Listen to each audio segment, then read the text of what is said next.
गणपती बाप्पा मोरया. अंगारकी संकष्टीनिमित्त बाप्पांची पूजाविधी काय आहे, चंद्रोदय कधीचा आहे आणि माहिती काय आहे, संपूर्ण माहिती आपण या व्हिडिओमध्ये पाहणार आहोत. तर व्हिडिओ शेवटपर्यंत नक्की पहा.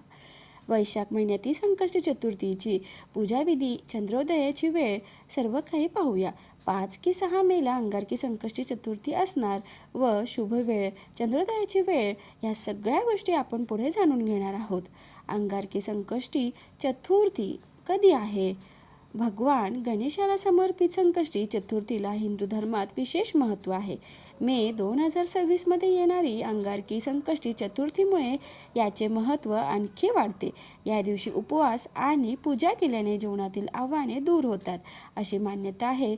तर नक्की 5 की 6 मेला अंगारकी संकष्टी चतुर्थी असणार, शुभ वेळ काय आणि चंद्रोदयाची वेळ काय ते आपण पुढे पाहणार आहोत. अंगारकी संकष्टी चतुर्थी कधी आहे? पंचांगानुसार वैशाख महिन्याच्या कृष्ण पक्षाची चतुर्थी तिथी 5 मे 2026 रोजी सकाळी 5:24 सुरू होईल आणि 6 मे रोजी सकाळी 7:51 संपेल. सूर्योदय आणि चंद्रोदयाच्या आधारावर 5 मे रोजी अंगारकी संकष्टी चतुर्थी साजरी केली जाईल आणि तुम्ही यावेळी उपवास करू शकता. ही मे महिन्यातील पहिली संकष्टी चतुर्थी देखील असणार आहे. यावर्षी संकष्टी चतुर्थी मंगळवारी येत आहे, जे अंगारकी संकष्टी चतुर्थी म्हणून ओळखले जाते. धार्मिक मान्यतेनुसार या दिवशी केलेले उपवास आणि पूजा अनेक पटींनी अधिक फलदायी ठरतात आणि विशेषतः संकटे दूर करण्यासाठी उपयुक्त ठरतात. याच दिवशी 2 शुभ योगांची निर्मिती. या दिवशी शिवयोग आणि सिद्धयोग जुळून येणार आहेत. शिवयोग रात्री उशिरापर्यंत टिकेल आणि त्यानंतर सिद्धयोग सुरू होईल, जो सर्व प्रयत्न यशस्वी करण्यास मदत करतात. त्याचबरोबर ज्येष्ठ आणि मूळ नक्षत्राचा प्रभाव या दिवशी असणार आहे.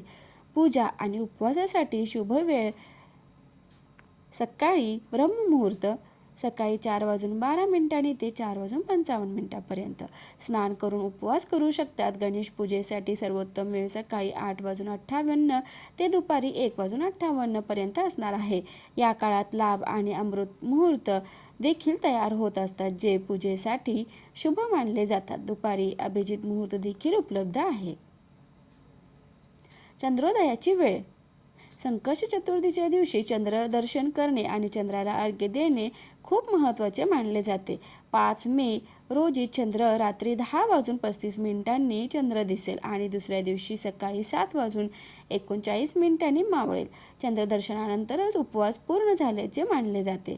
एकदंत संकष्टी चतुर्थीचे महत्त्व. या दिवशी भगवान गणेशाच्या एकदंत रूपाची पूजा केली जाते. असे मानले जाते की उपवास केल्याने जीवनातील अडचणी दूर होतात, कुटुंबात सुख शांती नांदते आणि करिअरमध्ये यश मिळते. या उपवासामुळे अडथळे दूर होतात आणि सकारात्मक ऊर्जासुद्धा मिळते, असा भक्तांचा विश्वास आहे. गणपती बाप्पा मोरया. तुमची पण अंगारकी संकष्टी आहे का? कॉमेंट करून नक्की सांगा. व्हिडिओला लाईक, शेअर आणि सबस्क्राईब करायला विसरू नका.